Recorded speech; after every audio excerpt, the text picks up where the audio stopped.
On October 27, 1962, at exactly 1:52 p.m., a man sitting inside a Soviet submarine deep in the Atlantic receives an order. Launch the nuclear torpedo. He has 24 minutes to decide. If he obeys, Washington is destroyed within the hour. Moscow responds. New York burns. London disappears. And within the next 72 hours, half the world's population is dead. 3 men have the power to launch that torpedo. 2 said yes. The third said no. His name is Vasily Arkhipov. He is 36 years old. He is the second in command aboard the Soviet submarine B-59, and that day, without the world ever knowing, without a single newspaper reporting it, without anyone ever thanking him, he saves human civilization. This is what happened, and this is why you've probably never heard of it. To understand that moment, you need to understand what that submarine is trapped inside. We are in the middle of the Cuban Missile Crisis. For 13 days, the world has been holding its breath. The United States has discovered that the Soviet Union is installing nuclear missiles in Cuba, just 90 miles from the American coast. Kennedy imposes a naval blockade. Khrushchev refuses to back down. 2 superpowers, each with enough weapons to destroy the planet several times over, facing one another, and between them, the Atlantic Ocean.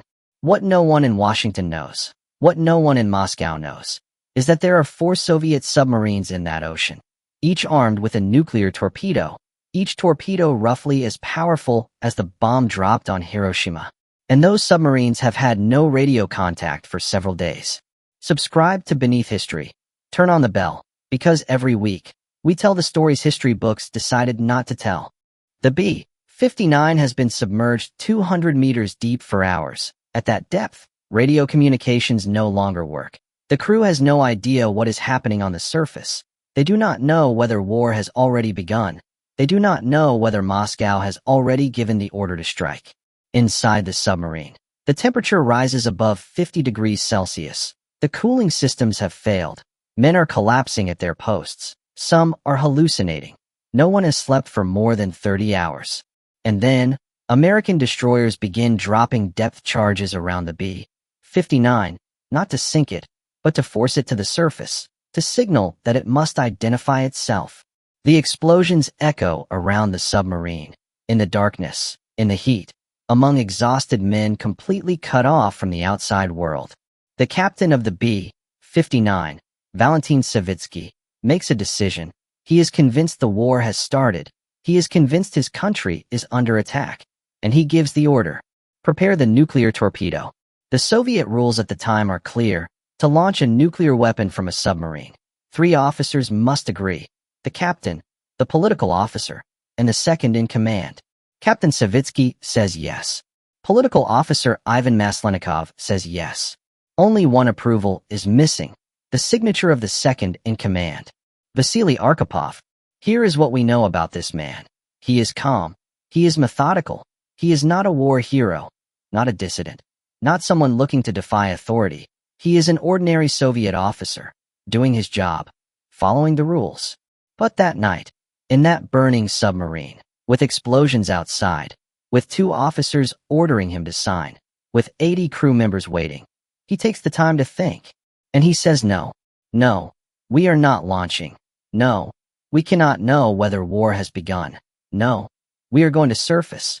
And we are going to wait for clear orders. Captain Savitsky flies into a rage. He screams. He insults Arkhipov. He tells him he is a coward, that he is betraying his country, that history will judge him. Arkhipov does not change his mind. 24 minutes. That is how long this confrontation lasts in the darkness of the B-59. 24 minutes during which the world has no idea. It is only seconds away from disappearing.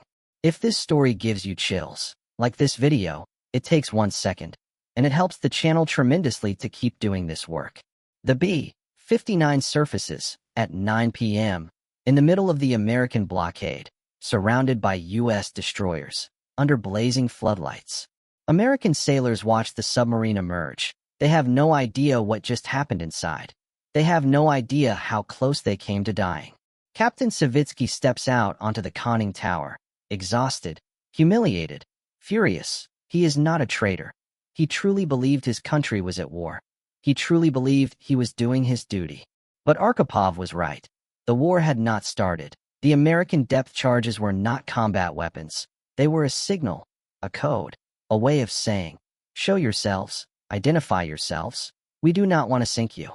If Arkhipov had said yes, no one would have had time to correct the mistake. What Kennedy does not know that night, what his military staff does not know, is that there are 4 Soviet submarines in the Atlantic, not 1. 4. Each carrying a nuclear torpedo, each with an exhausted crew that does not know whether war has begun. If even one of those submarines had launched, the American response would have been automatic, and the Soviet response to the American response would have been automatic. In less than 6 hours, the machinery of mutually assured destruction would have been fully unleashed.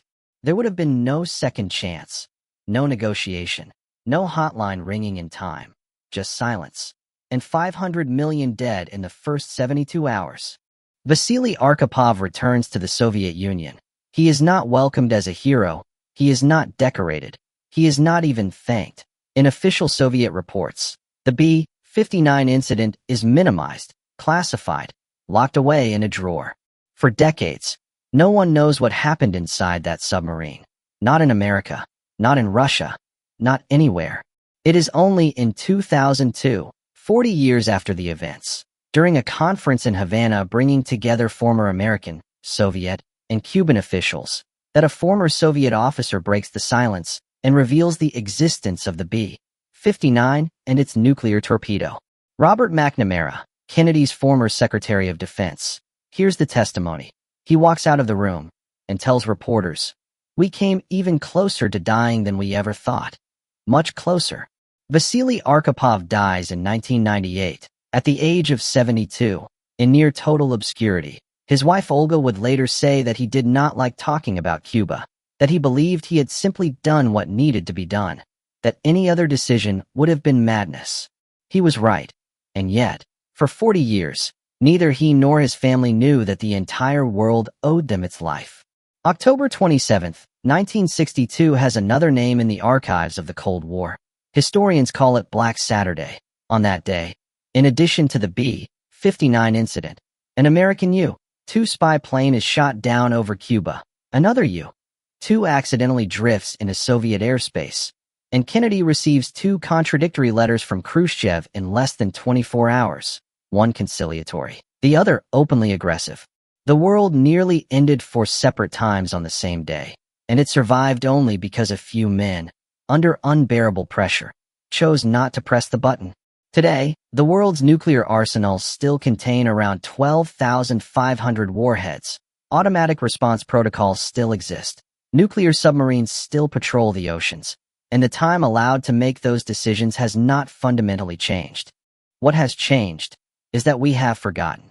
We have forgotten how close we live to the edge. We have forgotten that peace is not the natural state of the world. It is the result of individual decisions, made in darkness, under pressure, by ordinary men who could have chosen otherwise. Vasily Arkhipov was one of those men. There have been others. There will be others. And next time, we have no guarantee that the answer will be no. If this video stayed with you, share it, because this story deserves to be known.